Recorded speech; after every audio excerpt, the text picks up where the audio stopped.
This is a little more personal than I usually get, but this whole conference has really inspired me to be authentic around why I'm doing what I'm doing.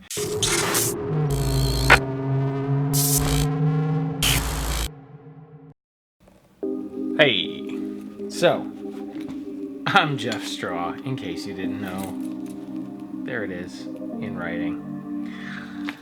Wow, wrapping up VidSummit. Just came up to the hotel room to drop off my camera and head back down for the networking party here at the end of the event. It has been a really inspiring 2.5 days. Inspiring is probably the best word I can use. I'm very humbled to have met some really incredible people, some really incredible creators who are moving the needle globally with the content that they create, with the videos that they create, with the things that they share with the world. And that's, I mean, it's inspiring. What else do you say, right? Like, Peter McKinnon's a huge influence on me and a big inspiration for me, and to meet that guy. Give yourself a break. I know we're all here to learn about video and techniques and networking, but like, just do your best. And that's always going to be good enough. And when it comes to video, people want me to talk about my techniques and the different things I do in video specifically. But the biggest technique is something I've just taught you over the last hour. You see, you've all been sitting here silently, listening to a story. I've been telling you a story. And story is the most important aspect of video.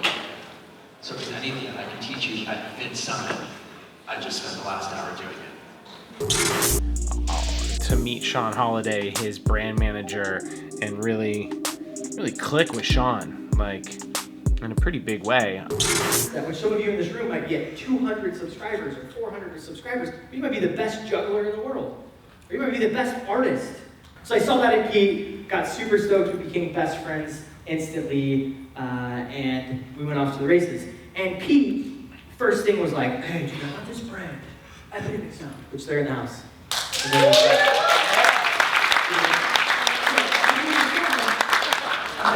So we started working with them from just a sheer like affiliate program. So it wasn't necessarily, oh, hey, brand deal. We're gonna hook you up with some money. Like, you're gonna talk about our product. No, it was like, we have a service. And he was like, man, I like your service. And I'm gonna make edits that are so powerful that people are going to wanna replicate it, right? People are gonna say, what was that sound?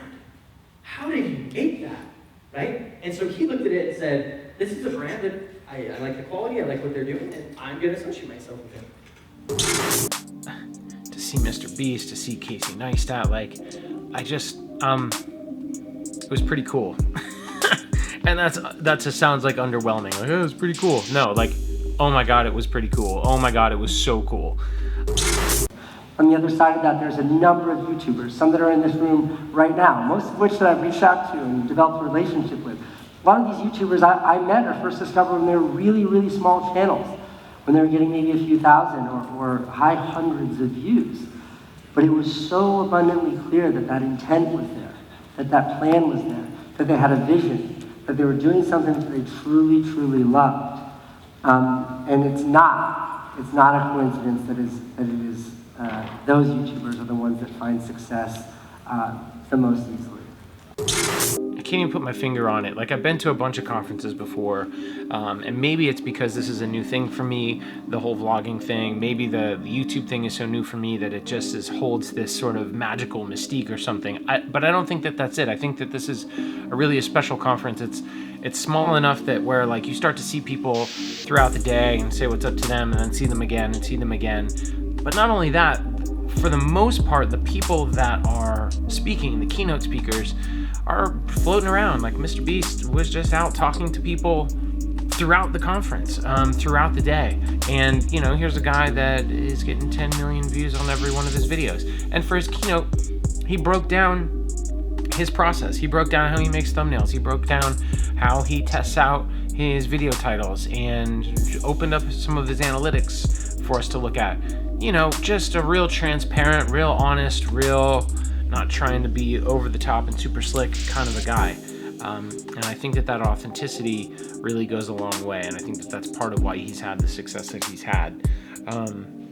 Casey said something that's really unique, and that I wrote down, and he said, he was talking about Mr. Beast and how successful he's been, but he said one of the reasons that they're both doing so well is that he said his process is true to him and my process is true to me. And that really hit home with me. I think that I'm really early going in this whole thing, but I've gotten some pretty good feedback, and I think that it's just because I'm just being me, like I'm a little tired and a little burnt after 2 days of networking and learning and all that, but I'm still like completely jazzed about the fact that I know I'm doing the right thing in this next phase of my career, right? Like overwhelmingly the universe has told me you're doing the right thing right now, and that's a good feeling. You know what I mean? That's a really good feeling. I've always known music needed to be a part of my life. This kind of feels like that, right? Like having a camera in my hand or talking to a camera feels like the next evolution of my career. It feels like the next evolution of me as a creative person, as an artist. And not only that, my business has grown to the point where I'm really, everything is trending the right way, right? And it's just, wow, I can't really express the gratitude enough, I think. To be honest, like it was just an overwhelmingly positive experience. It gave me a bunch of ideas about what to do at Music Expo, so I've got some cool new ideas for that. And so that's another level of inspiration. Like I get to go from seeing some of these luminary guys and how they deliver their content on stage and turn around and get a chance to do the same thing. I'm real grateful to Loic and the team at Music Expo for giving me another opportunity to teach and to share my knowledge. And I just love being on stage. I really love it. I love teaching. I love seeing people's eyes light up. I love seeing, and I love helping people. Like throughout my career, I've made a point to help the people that I could help, whether that was, getting a DJ booked as an in-store at Virgin and making sure that we carried a bunch of their CDs, or getting a song licensed to CSI Miami for 8 or 10 grand from an artist, and getting to make that call that, hey man, your song's gonna be on a TV show, to now like being able to show people that how good they can look through a photo shoot, right? And how important that is to have really good looking imagery that's on brand, that takes you to the next level as a musician or as an artist or a producer or a DJ. Like I'm really passionate about that, and I love seeing people light up when they get to look at those shots. I've always known throughout my career, like I'm here to connect people with opportunities, and I'm here to help people, and it feels great to know that I'm in the right space again.